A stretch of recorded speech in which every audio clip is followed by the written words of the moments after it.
warahmatullahi wabarakatuh. Mari kita buka untuk pembelajaran pada pagi hari ini dengan bacaan basmalah bersama. Bismillahirrahmanirrahim. Sebelumnya saya akan mengabsen dulu. Untuk yang pertama ada Amiati Barokah. Hadir, Bu. Ira Marfuah. Hadiroh. Muslimah. Hadir, Bu. Tania. Hadir. Sakit. Sakit atau hadir? Sakit, Bu. Iya. Oke, untuk minggu kemarin kita telah membahas mengenai nilai perbandingan trigonometri untuk derajat 0 derajat, 30 derajat, 45 derajat, 60 derajat, dan 90 derajat. Nah, untuk pada pagi hari ini kita akan membahas mengenai relasi sudut dan identitas trigonometri. Nah, dengan harapan nanti kalian akan dapat menyelesaikan soal baik itu relasi sudut maupun identitas trigonometri. Lalu kalian juga akan dapat membuat dan menyelesaikan permasalahan yang berkaitan dengan relasi sudut dan identitas trigonometri. Silakan kalian buka di LKS halaman 18. Silakan sembari dibaca. Saya akan menjelaskan di papan tulis. Silakan sembari disimak ya.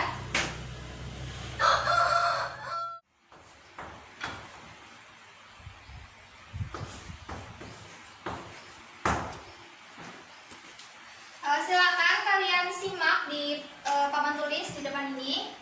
Kita akan membahas mengenai relasi sudut dan identitas trigonometri. Yang pertama kita akan membahas mengenai relasi sudut. Jadi relasi sudut ini digunakan untuk menyelesaikan sudut yang bukan sudut istimewa. Nah, kita tahu sebelumnya di materi sebelumnya itu sudut istimewa kita tahu apa saja? 0, 30 derajat, 45 derajat, 60 derajat, dan 90 derajat. Nah, relasi sudut ini digunakan untuk menyelesaikan yang bukan sudut istimewa. Misalkan ada pertanyaan sin 120, itu kan bukan termasuk dari sudut istimewa, maka digunakan relasi sudut untuk menyelesaikannya. Nah, yang pertama kita harus ingat mengenai kuadran ini. Di sini sudah saya tuliskan untuk kuadrannya. Di sini ada 0 derajat, 90 derajat, 180 derajat, 270 derajat, 360 derajat. Nah, kita ingat di sini kuadran 1, kuadran 2, kuadran 3, kuadran 4. Nah, untuk mengetahui di kuadran 1 nilai positifnya itu apa saja, kita udah mempelajari di pertemuan sebelumnya. Untuk di kuadran 1 itu semua itu bernilai positif, baik itu sin, cos maupun tan gitu.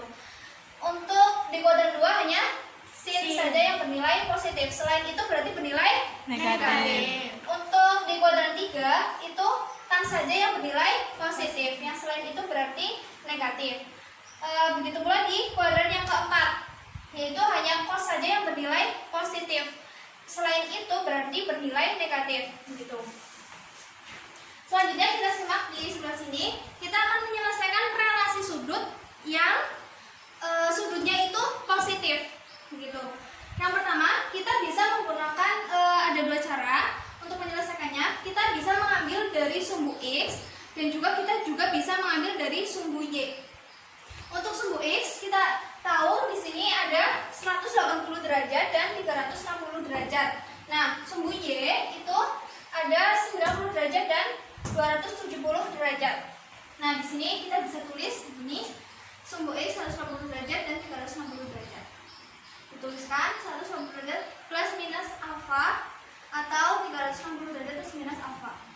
Nah, untuk di sumbu X ini yang perlu kita ingat, sudutnya itu nanti bernilai tetap. Maksudnya apa? Misalkan di soal itu ada pertanyaan sin, berarti sin, maka akan menghasilkan atau sama dengan sin. Lalu cos sama dengan cos dan tan sama dengan tan. Begitu. Nah, untuk yang kedua yaitu sumbu Y. Nah, sumbu Y ini tadi kita tahu yaitu 90 derajat dan 270 derajat. Di sini kita tulis 90 derajat plus minus alfa atau 270 derajat plus minus alfa. Nah, yang perlu kita ingat ketika tadi waktu sumbu X itu nilai trigonometrinya itu tetap. Nah, sedangkan di sumbu Y itu nilai trigonometrinya itu berubah. Maksudnya di mana? Misalkan di sini soalnya sin berarti sama dengan akan menjadi cos. Lalu cos sin tan menjadi kotangan gitu. Begitu pula kebalikannya, kosekan sama dengan sekan, sekan sama dengan kosekan, kotangan sama dengan tangan. Begitu. Silakan kalian bisa ditulis terlebih dahulu. Nanti kalau misalkan ada pertanyaan silakan. Baik, Bu. Sudah selesai nulisnya, Bu. Oke, kita langsung masuk ke contoh soalnya. Yang pertama, saya akan menjelaskan contohnya. Contohnya nomor 1 sin 120 derajat. Kita tahu tadi 120 derajat itu bukan termasuk sudut istimewa, maka kita menyelesaikannya dengan relasi sudut begitu. Lalu 120 derajat ini masuk ke dalam kuadran berapa kira-kira? 2. Nah, 2. Berarti 120 masuk dalam kuadran 2, yaitu antara 90 derajat dan 180 derajat. Lalu kita ingat di kuadran 2 hanya sin saja yang bernilai positif. Maka di sini karena pertanyaannya sin, maka nanti sama dengan bernilainya positif. Lalu kita cari karena tadi saya jelaskan ada 2 cara untuk menyelesaikannya, baik itu menggunakan dari sumbu X maupun sumbu Y. Yang pertama kita akan menggunakan sumbu X.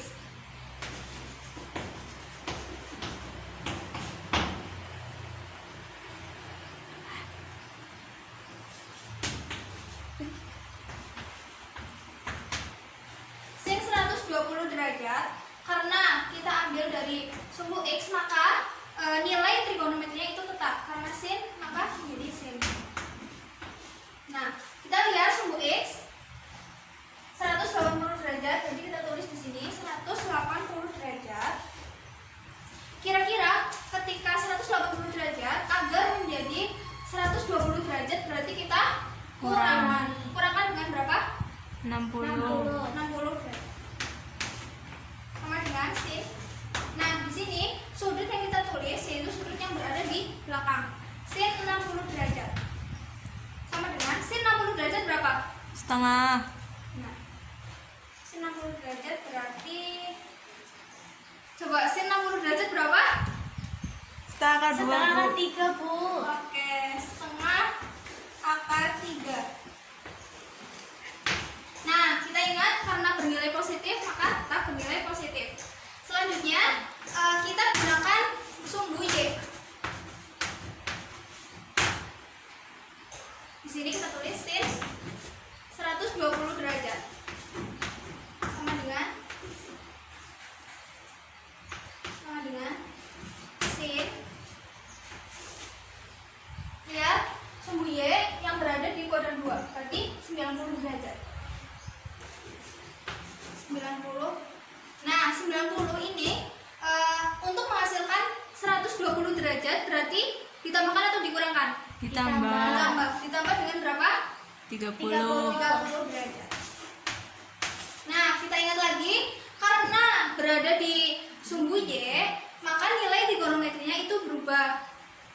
Nah, jadi karena tadi sin maka menjadi cos. Menurut aturan tadi, cos. Lalu yang ditulis sudut yang paling belakang, cos 30 derajat. Cos 30 derajat berapa? Setengah akar 3. Nah, setengah akar 3. Berarti antara kita mengambil dari sumbu X maupun dari sumbu Y maka akan menghasilkan hasil yang sama gitu. Silakan kalian bisa ditulis terlebih dahulu. Baik, Bu. Lanjut ya. Di sini ketika misalkan kita menjumpai soalnya itu sudutnya bernilai negatif, itu penyelesaiannya bagaimana?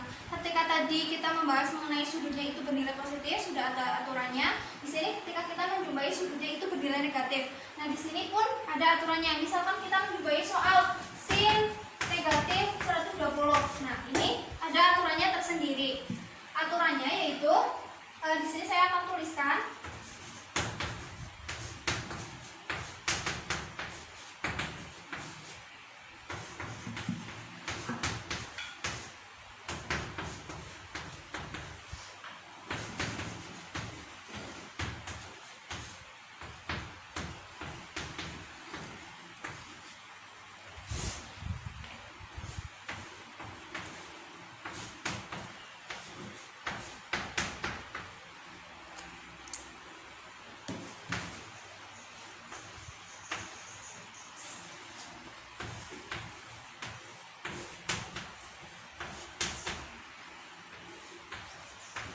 Silakan kalian juga sembari menulis.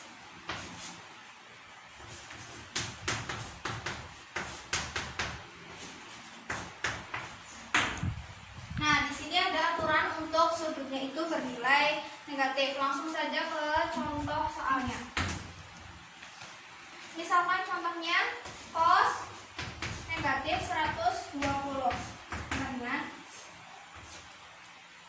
Nah, untuk menyelesaikan sudut negatif ini juga bisa menggunakan mengambil dari sumbu Y maupun dari sumbu X gitu. Kita lihat aturannya di sini. Cos negatif 120 berarti ini cos negatif alfa sama dengan cos alfa. Berarti cos negatif 120 sama dengan cos 120. Lalu kita lihat lagi 120 itu berada di kuadran ke-2. Nah, di kuadran 2 ini hanya sin saja yang bernilai positif. Selain itu berarti bernilai negatif. Nah, karena di soal ini cos, maka nanti akan bernilai negatif. Jadi kita tuliskan 180. Lalu yang pertama kita bisa selesaikan dengan mengambil dari sumbu X. Kita tulis cos negatif 120 sama dengan cos 120 sama dengan, kita lihat sumbu X nya yaitu 180 derajat.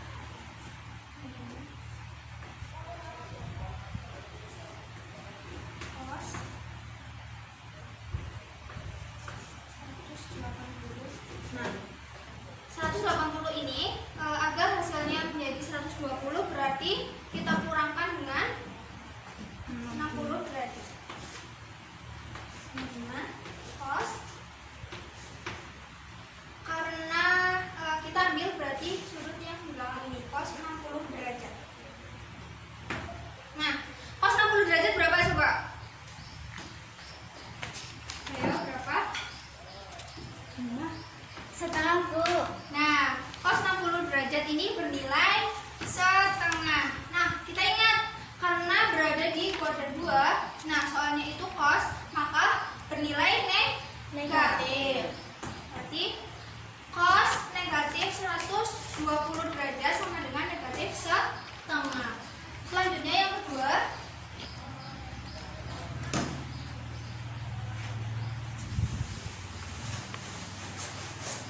misalkan kita ambil dari sumbu Y.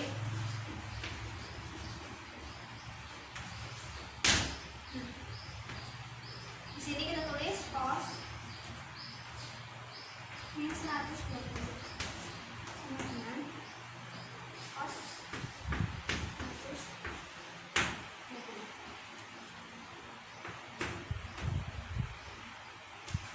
Kita tulis cos. Nah, karena kita ambil dari sumbu Y, di sini kita lihat di kuadran 2 sumbu Y-nya itu 90 derajat. Nah, 90 derajat ini agar hasilnya 120 berarti kita tambahkan dengan 30 derajat. Perlu kita ingat nih, Karena di sumbu Y, maka nilai trigonometrinya itu berubah. Kita ingat materi yang tadi, karena di sini soalnya cos, maka menjadi Sin. sin. Tuh, sin. Nah, sudut yang kita tulis itu sudut yang berada di belakang ini, sin 30 derajat. Sin 30 derajat berapa? Setengah. Nah, setengah. Kita ingat karena cos berada di kuadran 2, 120-nya berarti nilai negatif. Negatif 1/2. Berarti antara kita mengambil dari sumbu X maupun sumbu Y itu akan menghasilkan hasil yang sama. Silakan bisa ditulis. Untuk materi yang kedua kita akan membahas mengenai identitas trigonometri. Di sini saya sudah menggambar segitiga siku-siku. Kita tuliskan di sini A, B, C, di sini ada theta. Lalu kita tahu sin theta berarti sama dengan depan miring. Berarti A per C. Lalu cos theta samping miring.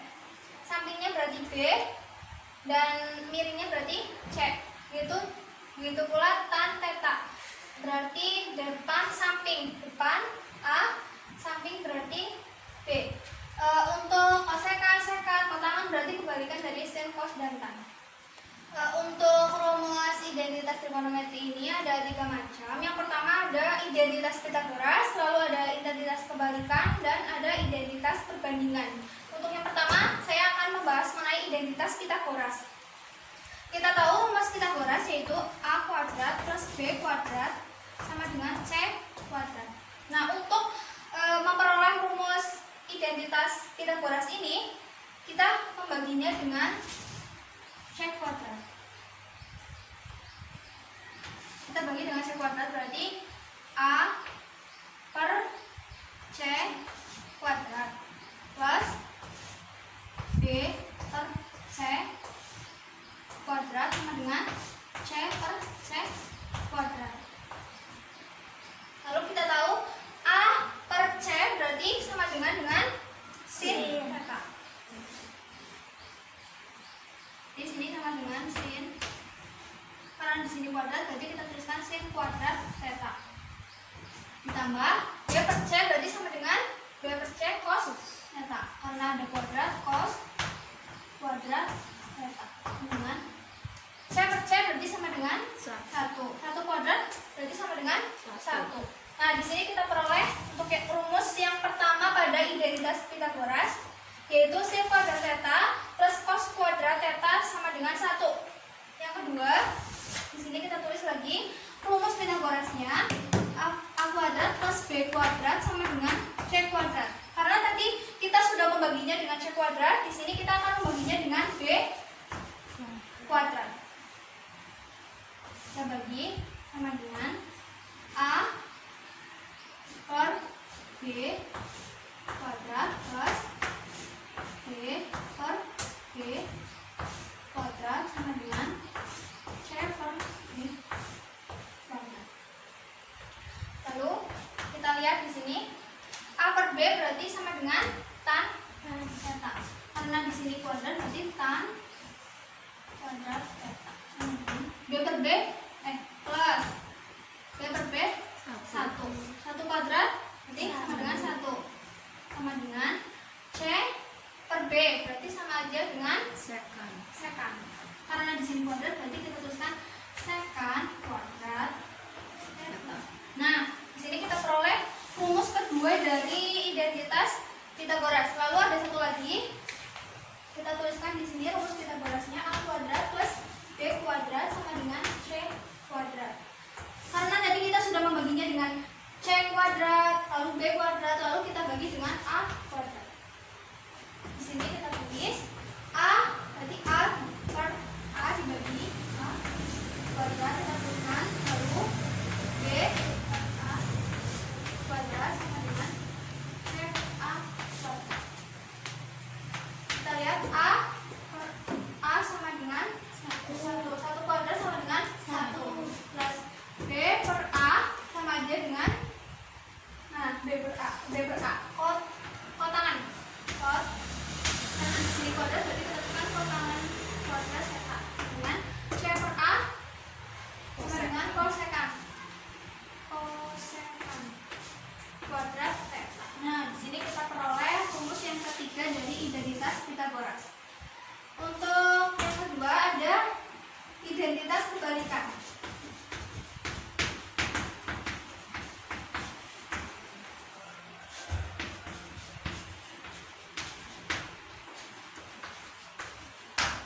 Nah, di sini saya akan tuliskan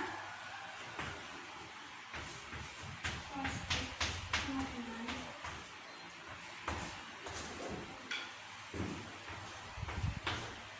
Silakan kalian juga sembari menulis Itu sin X sama dengan 1 per kosakan X, lalu ada tan X sama dengan 1 per kosakan X. Lalu yang ketiga ada identitas perbandingan.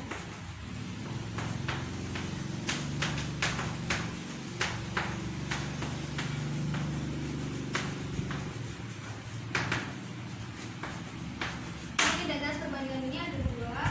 Yang pertama ada tan X sama dengan sin X per cos X. Yang kedua ada kotangan X sama dengan cos X per sin X. Silakan bisa ditulis terlebih dahulu. Belum. Iya, tadi itu materi mengenai identitas trigonometri. Lanjut ke contoh soal. Contohnya misalkan buktikan identitas berikut ini. Misalkan di sini ada contoh cot X, kotangan X maksudnya, dikali tan X sama dengan 1. Kira-kira di sini kita akan menggunakan rumus yang mana? Kita akan menggunakan rumus identitas perbandingan. Cot X di sana diketahui cot X sama dengan berapa? cos Cos X X per sin X. Per sin X. Tan X sama dengan sin Sin X X per cos X. per Cos cos X. X sama dengan 1. Nah, di sini kita bisa mencoretnya ya. Cos X kita coret dengan cos X, sin X kita coret dengan sin X. Jadi satu sin X dari sin X. Berarti satu berarti sama dengan 1. Di sini berarti bukti antara ruas sebelah kiri dengan sebelah kanan itu sama. Berarti hasilnya terbukti gitu. Baik, di sini ada 3 soal. Silakan kalian yang sudah bisa dikerjakan di depan angka tulis, yang bisa mengerjakan akan ibu kasih bintang. Silakan.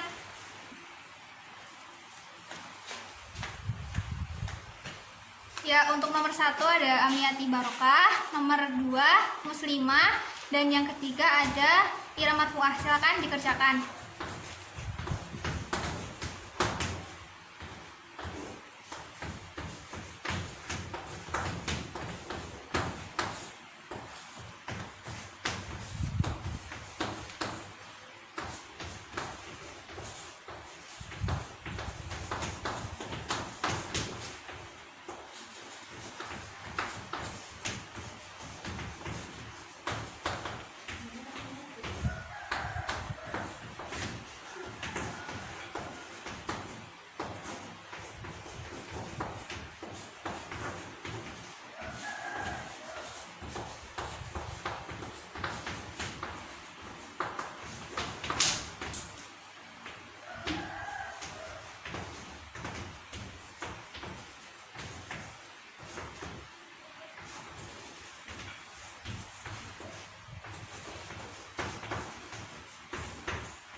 Gak muat loh.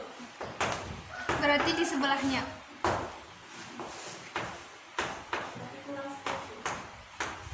Apa bayi?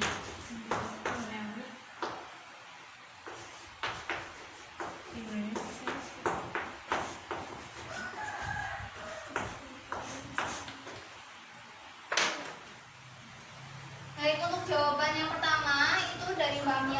ya, di sini sumbu X dan sumbu Y itu menghasilkan hasil yang sama, yaitu negatif akar 3. Untuk nomor yang kedua ada tan negatif 120 dari jawaban Mbak Muslimah.